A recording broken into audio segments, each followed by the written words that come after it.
Focus on what matters. Never settle. We are a small company. You cannot expect us to compete with larger brands like Samsung or Apple. We believe in understanding our consumers. We believe in serving our consumers. We try to take the ideas from the consumers and try to improve our products every time we launch a new one. Does this seem to be exactly true? Do you think so that they believe in the consumers and they do what the consumers want? If so, it wouldn't have been so disappointing for the OnePlus fans to see this, right? I mean, most of them are okay, it's just a copy, never mind, all the specs are okay. But is OnePlus that small as you think, and is OnePlus not having the resources that the higher companies or the bigger companies or the tech giants have with them? Partly it's true, but partly it's not. In this video guys, I'm going to tell you everything that you need to know about the OnePlus and the new phone OnePlus 5, and it's a different, so you gotta watch this till the end and understand the total thing before you judge. So let's get started guys.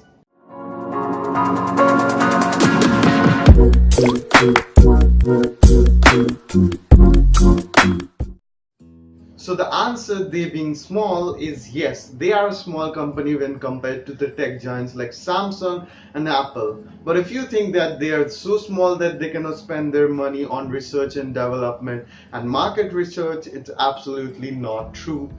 You need to understand guys, it's a mobile brand and it has its sectors globally. It sells its phone globally, not like Xiaomi who sells their phone in a particular regions at present, but they are doing a very efficient job at present. So if you just keep calm for a bit and try to understand what I'm trying to tell you, you will understand everything that is required to know about OnePlus.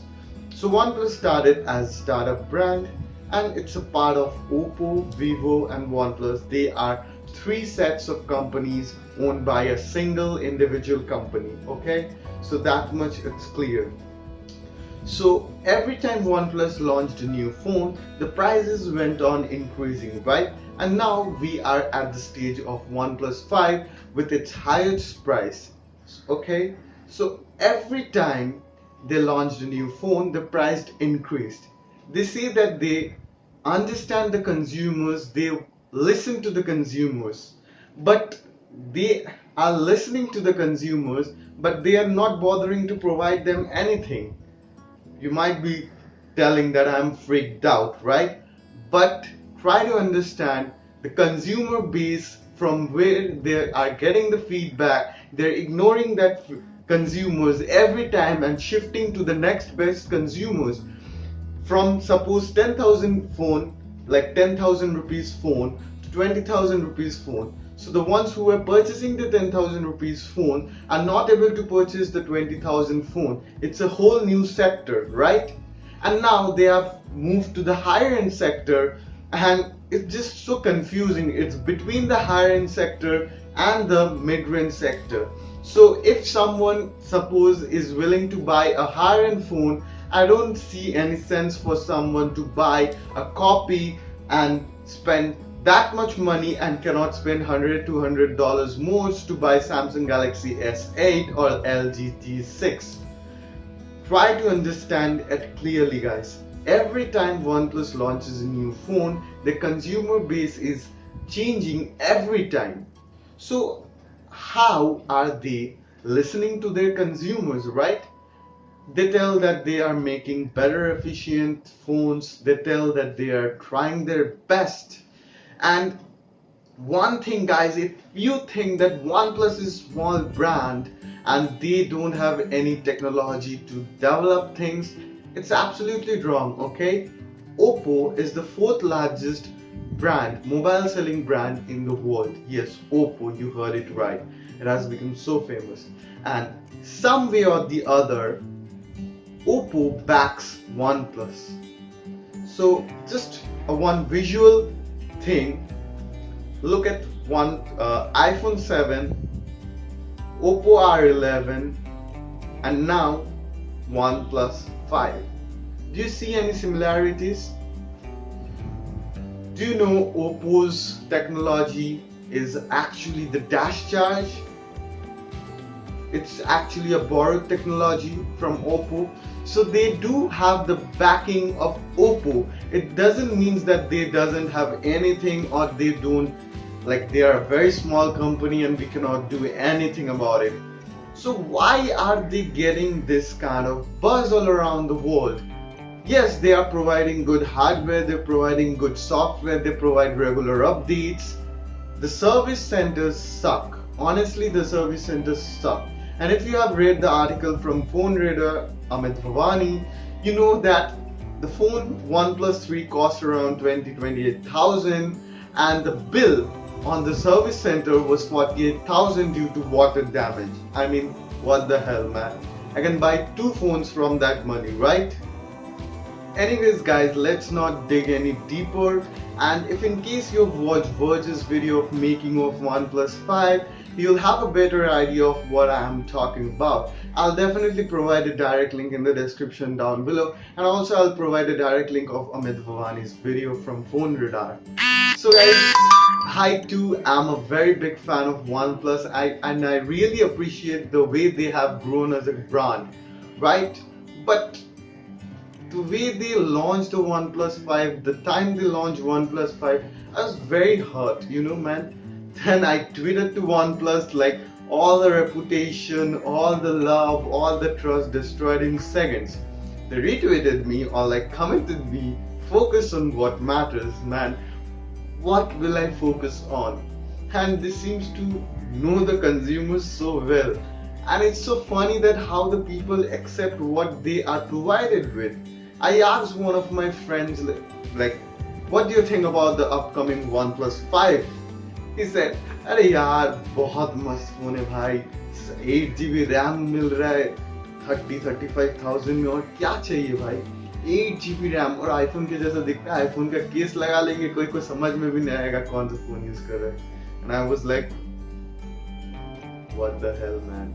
If in case you don't know Hindi, I'm just converting it into English. So I asked one of my friends about what's his opinion about the upcoming OnePlus 5, or like if in case you're watching from another country, it has already been launched. So he said that it's amazing, it has an 8GB RAM, what the hell else you need? It looks like iPhone, I'll like put an iPhone case in it and damn, nobody will understand it's an iPhone or a OnePlus. And like, wow. I mean, that's how they get the positive feedback, that's how they get the support they need.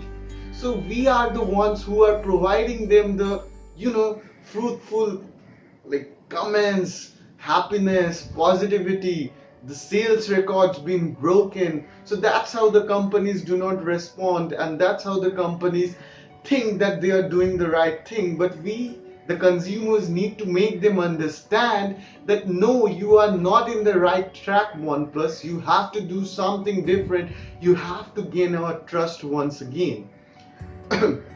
Anyways, I'm talking too much, but what I'm telling is you need to understand, and very calmly you need to understand. Yes, you might criticize the video, but the ones who will understand the real value of what I'm talking about. Anyways, so when the company officially launched the official image of OnePlus, it was absolute bomber. The comments were filled with negativity. The Twitter was like, boom, what did you do, OnePlus? Copy of iPhone 7 Plus, copy of iPhone 7 Plus. The Facebook page was plundered with negative comments, like angry emojis and so on. So that's how they respond to the consumers. Some of the comments were deleted, while some of them were just told that never settle and just focus on what matters. I mean, what they will focus on if you provide such products.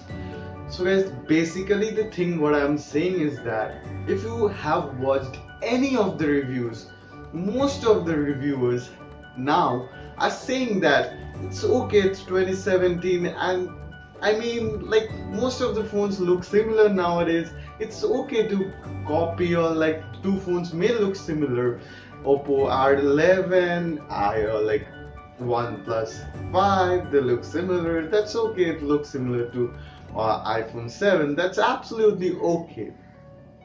But I am not okay with that, because they had their own chances, right? They had their own set of designs that were unique in their own ways, and that were really amazing and unique. It was a totally distinctive phone which looks totally different from the entire market, and then they launched OnePlus 5, which is even hard to know it is iPhone 7 or OnePlus 5. That's how the scenario is right now. So what do you think, guys? Am I saying something wrong, or am I just boasting, or am I angry with the company? Honestly, guys, I too am a die-hard fan of OnePlus, but I had to say this because it isn't the correct way to understand the consumers. It isn't the correct way to treat the consumers they are doing, right? Yes, they are a small company. They don't have the resources which the power efficient or the high brand companies are. They cannot make bezel-less displays at present, but IP68 certifications, that's also like, okay, we don't need it. Wireless charging, they cannot do that. So practically, guys, one thing, just think very calmly.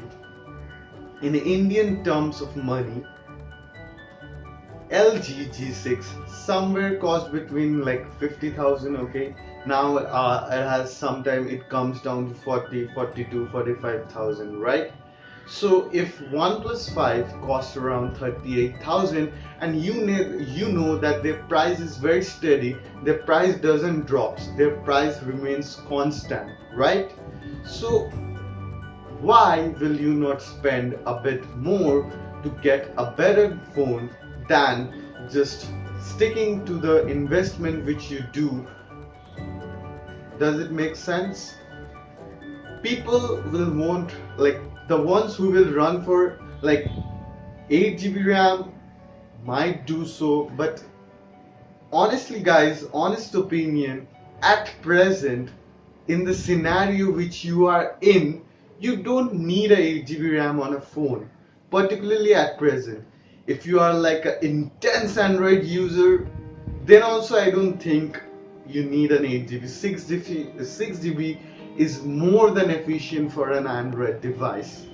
So that's all for today, guys. If you have any other views or negative comments or anything, do comment in the description down below. I like to discuss with you guys your views and thoughts. And yes, it was a different video and I really criticized the company, but until OnePlus 3T I was very happy with the company, but with OnePlus 5 I am not happy. And one thing you need to understand, OnePlus is a company.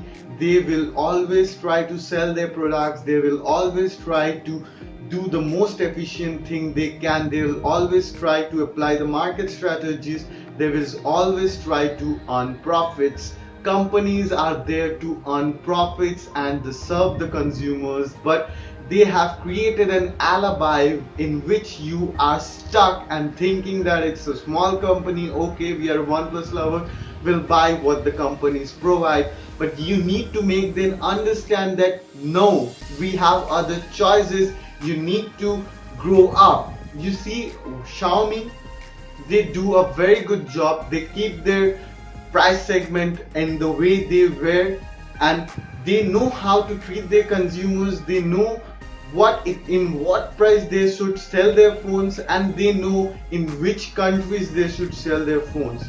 In India, Xiaomi is a big deal, not because of like it providing good quality phones, but it provides value for money products. It provides, nowadays the service center is slowly getting better. They're opening Mi Home stores. So that's how it is planned, not something like all of a sudden never settle. That's now like too much, right? So it's your views, guys. You are the consumer. You can be the change you need. Okay, So that's all for today, guys. It's on from the Tech Info signing off. If this video is helpful, please give a big thumbs up, and I'd like you guys to share this video if you find this video of like something logical. Anyways, guys, it's on from the Tech Info signing off. Hope to see you in my next video.